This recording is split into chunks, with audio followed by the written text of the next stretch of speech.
கோயம்பேடு பேருந்து நிலையம் இருந்த இடத்தில் பசுமை பூங்கா அமைக்க வேண்டும் என முதலமைச்சர் மு.க.ஸ்டாலின் அமைச்சர்கள் மற்றும் அரசு அதிகாரிகளுக்கு பாமக தலைவர் அன்புமணி ராமதாஸ் கடிதம் எழுதியுள்ளார். கூடுதல் விவரங்களோடு எமது செய்தியாளர் ராஜேஷ் இணைகிறார். வணக்கம் ராஜேஷ், மேலும் விவரம். ஜெயஸ்ரீ வணக்கம். சென்னை கோயம்பேடு பேருந்து நிலையம் இருக்கக்கூடிய அந்த இடமானது தற்போது மற்றொரு இடத்திற்கு மாற்றப்பட்டிருக்கிறது. அதாவது அந்த புதிய பேருந்து நிலையம் அந்த இடத்திலிருந்து மாற்றப்பட்டு தற்போது கிளாம்பாக்கம் பேருந்து நிலையமாக அங்கு அமைக்கப்பட்டிருக்கிறது. எனவே அந்த பேருந்து நிலையம் கோயம்பேடு பேருந்து நிலையம் இருக்கக்கூடிய இடத்தில் ஒரு பசுமை பூங்கா ஒன்று அமைக்க வேண்டும் என பாமக தலைவர் அன்புமணி ராமதாஸ் வலியுறுத்தி கேட்டுக் கொண்டிருக்கின்றார். தொடர்ந்து தமிழக முதலமைச்சர் மு.க.ஸ்டாலின் அவர்களுக்கும் தமிழக அமைச்சர்கள் சிலருக்கும் தமிழக அரசினுடைய முக்கிய உயர் அதிகாரிகள் பலருக்கும் கடிதம் ஒன்றை எழுதியிருக்கின்றார். அந்த கடிதத்திலே பல்வேறு விஷயங்களை குறிப்பிட்டிருக்கிறார்.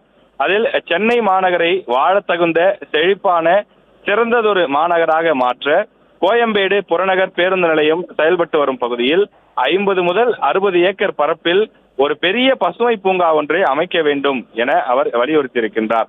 மேலும் சென்னையில் உயிர்ப்பன்மை செயல் திட்டம், அதாவது சென்னையின் பொதுவெளிகளில் செயல் திட்டம் ஆகிய அந்த புதிய திட்டங்களை உருவாக்க வேண்டும் எனவும் அவர் கேட்டுக் கொண்டிருக்கிறார். தொடர்ந்து தமிழக முதலமைச்சர் மு.க.ஸ்டாலின் அவர்களுக்கு மருத்துவர் அன்புமணி ராமதாஸ் பன்னாட்டு உயிர்ப்பன்மைய நாளையொட்டி இந்த கடிதத்தை எழுதுவதாக அவர் குறிப்பிட்டிருக்கின்றார். அது மட்டும் இல்லாமல் 10 அமைச்சர்கள், நகராட்சி நிர்வாகத்துறை அமைச்சர் K.N. நேரு உள்ளிட்ட 10 அமைச்சர்கள், சென்னை மாநகர மேயர் பிரியா, தலைமைச் செயலாளர் சிவதாஸ் மீனா உள்ளிட்ட 28 IAS அதிகாரிகளுக்கும் அந்த கடிதத்தினை எழுதியிருக்கின்றார்.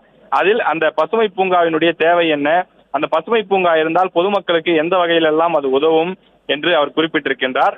பசுமை பூங்காவை தவிர்த்து மற்ற விஷயங்கள் அங்கு செய்யப்படக்கூடாது எனவும், தொடர்ந்து கோயம்பேடு பேருந்து நிலையம் அமைந்திருக்கக்கூடிய அந்த இடம் ஒரு சென்னைக்கு சென்டராக, ஒரு மைய புள்ளியாக இருக்கக்கூடிய காரணத்தால் அந்த இடத்தில் பசுமை பூங்கா அமைத்தால் சுற்று வட்டாரங்கள் இருக்கக்கூடிய ஆயிரக்கணக்கான பொதுமக்களுக்கு அது ஒரு மிக சிறந்த ஒரு நல்ல வாய்ப்பாக இருக்கும் என்றும் அவர் குறிப்பிட்டிருக்கிறார்.